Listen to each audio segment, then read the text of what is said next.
Długo czekaliście na pewno na tę recenzję filmu Sierra Nevada. My czekaliśmy jeszcze dłużej tak naprawdę. Ponieważ ten film widzieliśmy po raz pierwszy prawie rok temu i tak bardzo, bardzo mocno liczyliśmy na to, że on znajdzie się w tej polskiej dystrybucji, żeby wszyscy go mogli obejrzeć.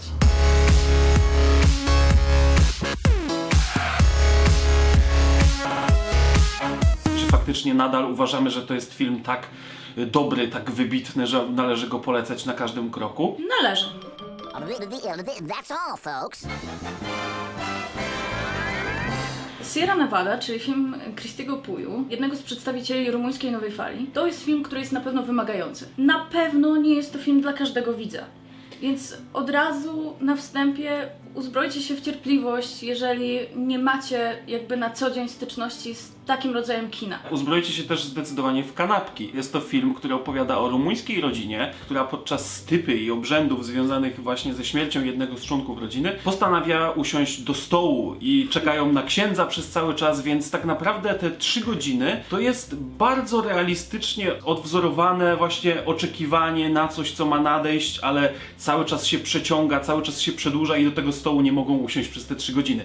I ty, widzu, czujesz się dokładnie tak, jakbyś był w tym miejscu. Robisz się coraz bardziej głodny, coraz bardziej poddenerwowany. Ten film jest skonstruowany w sposób taki, że właściwie mamy tutaj jedność czasu, miejsca i akcji. Cała fabuła rozgrywa się prawie że w jednym mieszkaniu z małymi wyjątkami, w którym ustawiona jest jedna kamera, no i dealuj z tym. Przypomina bardzo te nasze polskie mieszkania No to jest takie post-PRL-owskie. PRL-owskie właśnie. W ogóle ten film wydaje mi się, że będzie miał dużo lepszy odbiór właśnie w państwach byłego, powiedzmy, bloku wschodniego, bo jest dużo więcej rzeczy, z którymi możemy się utożsamiać tak naprawdę. Chociaż sądzę, że i zachodni widzowie dostrzegą w tym pewne wartości. Ești cu Laura?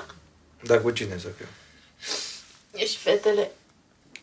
Păi ce-ți caută el aici? A druga rzecz to są bardzo naturalne, bardzo realistyczne dialogi. Ja jestem absolutnie zachwycony tym, w jaki sposób ci wszyscy bohaterowie się porozumiewają między sobą. Mamy tam, nie wiem, z 10-15 osób przynajmniej, jest bardzo tłoczno, mieszkanie jest ciasne, ta kamera robi co może, żeby pokazać właśnie to, co się dzieje w danym pomieszczeniu, a ci bohaterowie mijają się, rozmawiają o takich błahostkach, nagle przechodzą do tematów ważniejszych, tu polityka, tu religia i to wszystko jest tak naturalne, że czuje się, jakby było się właśnie ze swoją rodziną, może trochę dalszą, ale jednak ze swoją rodziną w domu i mijasz co chwilę jakieś archetypy postaci. To też jest fascynujące, że kamera nie jest zawsze zależna od tego, co się dzieje w danym pomieszczeniu. Tylko czasami tutaj mamy uchwycone coś, co jest kompletnie nieistotne dla dalszego rozwoju fabuły, a nagle okazuje się, że przenosimy się do drugiego pomieszczenia, powiedzmy do tego salonu, gdzie jest rozstawiony stół i tam już trwa rozmowa, która może mieć właśnie dużo większe znaczenie. Să știți că eu am venit aici și nu am venit pentru ca să aud cum se vorbește ca la ușa cortului. Jest taki chaos, jest ten harmider związany z tym, że jest tak wiele osób. Tutaj mamy cały czas jeszcze problem dodatkowo z dzieckiem, które śpi, więc nikt nie chce podnosić głosu, żeby go przypadkiem nie obudzić. Wszyscy czekają na tego księdza, ale nikt nie chce obudzić dziecka. I to jest troszeczkę jak taka tykająca bomba, bo wiemy, że w pewnym momencie ten dzieciak się obudzi i będzie jeszcze większy chaos, jeszcze większe zamieszanie. Jakbym miał określić ten film takim jednym hasłem, to bym powiedział, że to jest thriller slow cinema. Za każdym razem, kiedy podnosili głos bohaterowie, to ja mówię, cholera, dziecko śpi za ścianą, ciszej, do jasnej cholery ciszej. I brakuje w tym momencie tak naprawdę, w tej stypie, brakuje momentu na to, żeby oddać jakikolwiek żal tej osobie, która odeszła. To znaczy, wiesz, bo to też jest tak, że to jest impreza, która odbywa się 40 dni po śmierci. To jest taka, a nie inna tradycja, więc tak naprawdę większość ludzi z tej rodziny już zdążyła się oswoić z tą sytuacją. Dobra, musimy to zrobić, bo taka jest tradycja, więc wszyscy muszą się spotkać, musi to być zrobione tak i tak. Nie ma rozmowy o tym, jakim człowiekiem był Emil, który zmarł. Tak, ale są za to ze 2-3 dialogi, które wychodzą poza mury właśnie tego mieszkania. Mamy na przykład scenę z Larrym i z jego żoną, którzy znajdują ten moment właśnie w tym odosobnieniu, kiedy Larry może się zwierzyć i właśnie moim zdaniem na takich scenach ten film po prostu wygrywa. Takie drobne sceny, które pozwalają poznać tych bohaterów ciut bardziej. Jeżeli chodzi o dialogi, to one mkną. I wyłuskać informacje jest dosyć trudno, szczególnie, że jest to język, którego nie znamy. Mimo tych mknących dialogów, tempo filmu samo w sobie jest dosyć powolne. Wszyscy ci bohaterowie czekają i my czekamy razem z nimi. Jesteśmy coraz bardziej zniecierpliwieni, więc dlatego wydaje mi się, że ten film może być trudny w odbiorze. Vezi că să toate bisericile și mai rău cu povestea aia veche de propagandă comunistă cu opiumul popoarelor. Păi și ce, n-am dreptate? Uit și de mama și de tot. Și acum aud odată că aduce vorba de comunism aici în casa asta sau dau Halo. afară. Jeżeli podejmujemy tematy, no to rozmawiamy o polityce. Ktoś tutaj jest bardzo zafiksowany na temat teorii spiskowych, drugi się z niego śmieje, trzeci Że w może ogóle mu przyznać rację. Teorie spiskowe to jest leitmotiv przewijający się Tak. przez cały film. Jest jeszcze jedna dosyć ciekawa sprawa związana z tym filmem.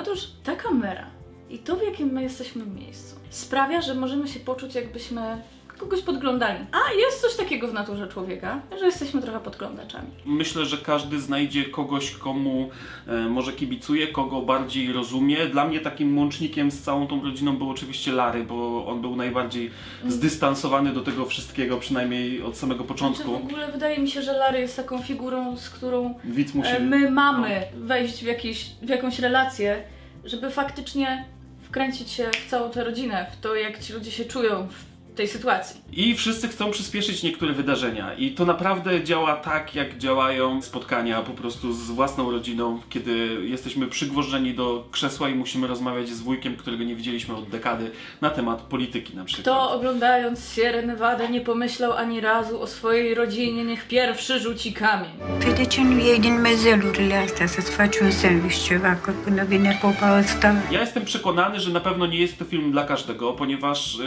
on trafia w określony rodzaj wrażliwości.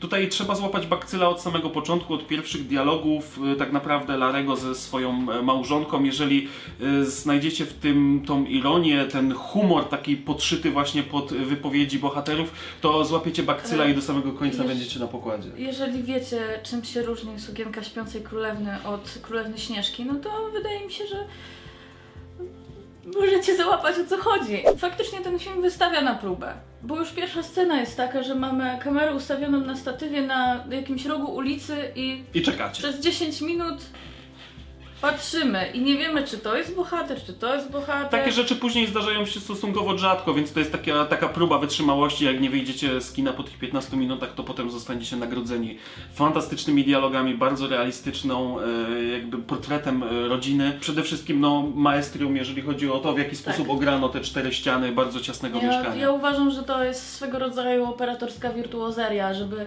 w tak ciasnym pomieszczeniu pokazać tak wiele. Dla mnie to jest 6 gwiazdek na 6. Bardzo dawno nie wystawiałem takiej oceny i podtrzymuję swoje zdanie z Nowych Horyzontów. To był najlepszy film tamtej edycji i jeden z najlepszych filmów tego roku, bo premiera w czerwcu. Faktycznie zgadzam się z Tobą i to nie jest film dla każdego, chociaż chciałabym, żeby był. Żeby część ludzi, którzy uważają, że właśnie nie jest to ich typ kina, żeby się przemogli, żeby spróbowali, bo jeżeli mają próbować ze slow cinema, to jest dobry film do tego, żeby spróbować, bo faktycznie coś można złapać. Jest też Czegoś taki się przystępny można mimo przytrzymać. wszystko, Tak. nie? Jeżeli znajdziesz coś wspólnego, to wchodzisz w film. Tak, jest jednocześnie bardzo uniwersalny. Wystarczy po prostu troszeczkę, minimalnie się otworzyć i nie oczekiwać wyłącznie czystej rozrywki z tego płynącej, bo faktycznie jest tam kilka rzeczy, które po seansie warto przemyśleć. Historyczny moment. No. 6 na 6. Dla niektórych na pewno będzie to swego rodzaju teatr telewizji, rzecz, którą trzeba przemęczyć, ale inni, którzy złapią bakcyla, do których trafi ta wrażliwość, powiedzmy, bohaterów, myślę, że będą bawić się znakomicie, doskonale tak jak my. Także jeżeli jeszcze nie złapaliście tego filmu w kinach, to łapcie ostatnie seanse. Chciałam tylko dodać, że do swojej 6 na 6 daję serduszko, bo ostatnio Dawid nie dodał. Ja też daję serduszko, Także do zobaczenia w następnych odcinkach. Może kolejny raz się trafią tak dobre filmy do oceniania, a nie tylko paździerze. Nie, no następny będzie Baywatch, więc